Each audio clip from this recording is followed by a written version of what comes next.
You finally have a free hour, but your body cannot enjoy it.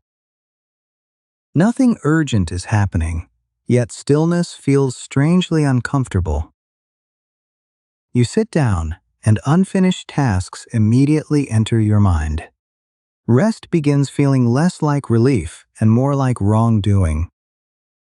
You may even search for something useful to justify the pause. The moment becomes physically quiet, but internally, you remain at work.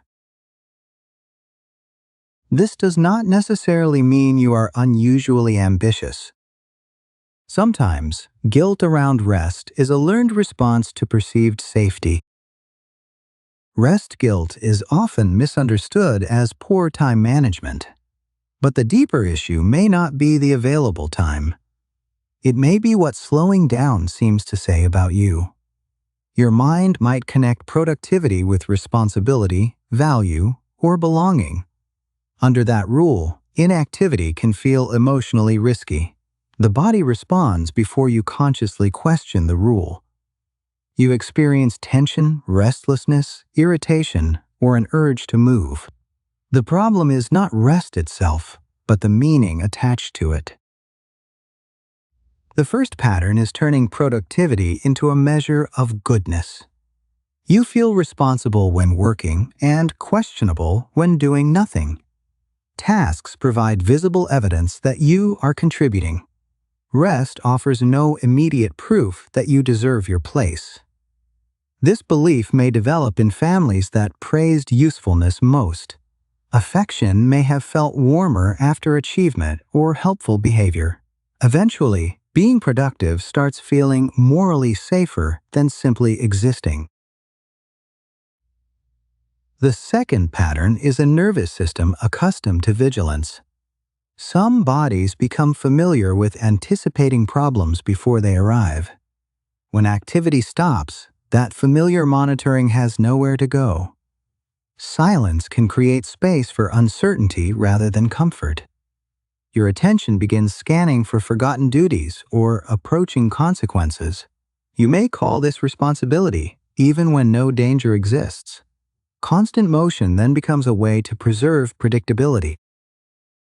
The third pattern appears when achievement becomes part of identity. You know yourself as reliable, capable, productive, or always prepared. Rest temporarily removes the activities supporting that self-image.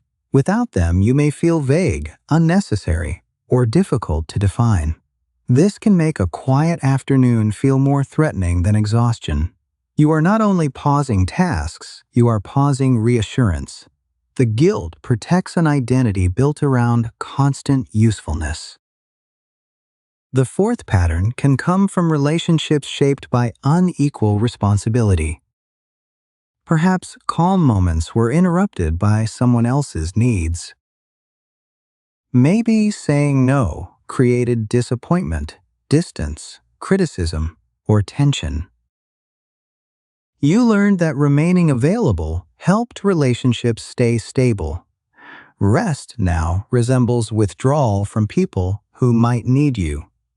Even alone, your body may remain prepared to respond.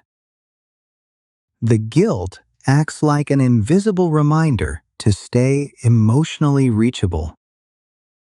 The fifth pattern is using productivity to avoid difficult internal experiences. Activity organizes attention and limits what has room to surface.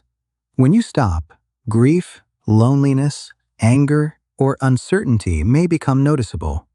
This does not mean every busy person is avoiding emotion, but constant occupation can function as temporary emotional insulation. Rest removes that insulation and makes inner signals easier to hear. Guilt may quickly send you back toward activity and distraction. The sixth pattern is the hidden cost of never feeling finished. Even completed work fails to produce genuine permission to stop. You recover only enough to become productive again.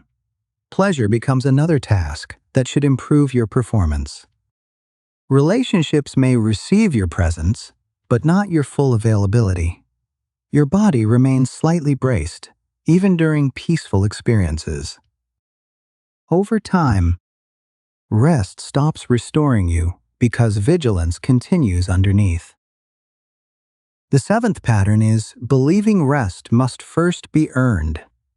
A healthier reframe is that rest supports life before performance.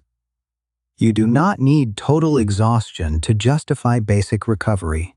Begin with pauses small enough that your body can tolerate them.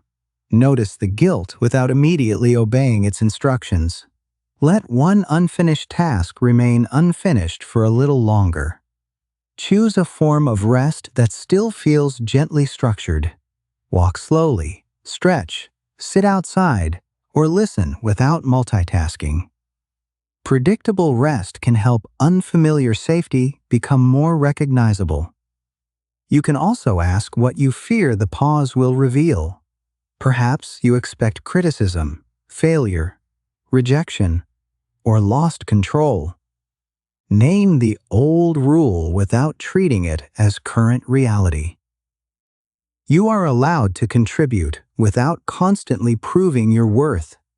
You are allowed to care without remaining permanently available.